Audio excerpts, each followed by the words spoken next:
Hi everybody, welcome to another episode of our cooking recipes from the Messy Cook.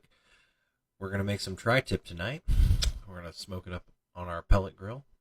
First things first, got to have yourself a binder. I really like using Worcestershire sauce as my binder. It works great, adds a little bit of flavor. You got to mop that up and get it all over that meat. It's going to help that seasoning stick to it. We're going to be using our Santa Maria style beef seasoning today. That works awesome on steak, on tri-tip. I really like it on a smoked tri-tip. It's one of my favorite things. It's one of the first spices I ever developed. So you're going to coat it up really good and get a good amount of seasoning on there and pat it in and flip it over and go through that. You can pick this Santa Maria style seasoning up in our TikTok store.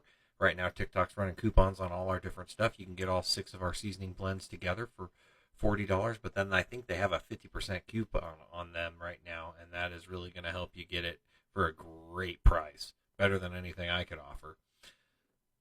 So once you do that and you get all seasoned up, make sure you mop up that extra seasoning. You don't want to waste it. We're going to be cooking on our RecTech 1070 pellet smoker from RecTech. Got that thing at 225 degrees. It comes with an internal temp probe. Make sure you get that in the meat and get it plugged in there. This thing works awesome. It's meant for all weather, and that little top there is really awesome for keeping the pellets dry so you don't end up with pellet blowouts.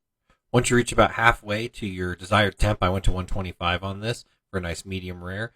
You're going to flip that over, so this was about 95 degrees. Once you reach 125 internal temp on that probe, you pull it off there. It actually alerts me on my phone. That's one of the cool things with the RecTech. It's Wi-Fi enabled. Once you get it there, you're going to bump that temp up on that thing to sear temp.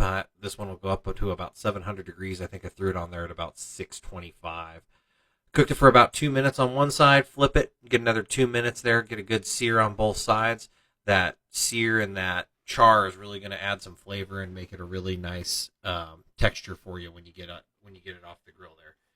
Pop it off. I'm going to take it on inside. One of the most important things to do once you get it in there is give it a little bit of love. Give it some time in the foil. Good 15-minute rest time in that foil, and it's going to help keep all those juices and keep that meat warm, but at the same time allow it to rest and pull those juices back in. So I unwrap it here. You can see it's very juicy. It's great. You can take that, dump it right back over the top of it. Makes it super tasty, nice and juicy. Get your knife. I'm going to be using my Dalstrong Shogun series again. I really love that knife. The kids got it for me for Father's Day. It's just a great knife there. You can see as I push on it, it's releasing juices. It's just putting that in that foil really makes a huge difference in how that barbecue is going to come out for you.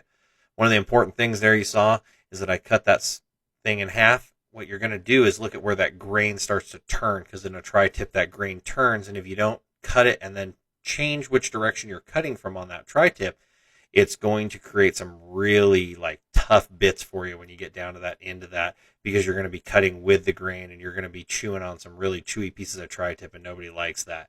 So make sure you go and you turn it and cut against the grain where you see that grain turn on it, and you can see it pretty easily on the tri-tip. This came out fantastic, guys. Every time I do this, it is always such a great treat to eat. Make sure you make a mess, make some great food. Thanks for watching The Messy Cook, guys. See me next time for the next episode. We'll make some more great food.